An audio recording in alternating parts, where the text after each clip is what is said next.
Welcome everyone. In this video I'm going to show you how to download Free Fire on your PC. Just you have to follow and watch this video till the end. So first open your Google Chrome browser and search for download BlueStacks. Download BlueStacks here. So when you find it, click on the first link and click download BlueStacks.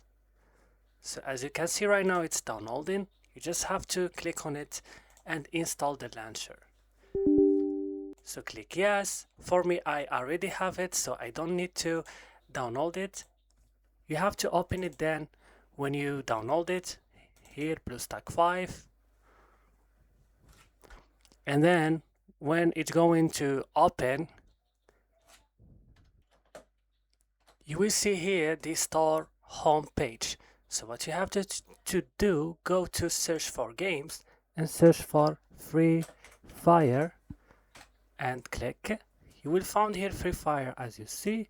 Click on it and click install from Google Play Store. Then you have to sign into your Play Store and then click on install. And right now, as you can see, it's installing.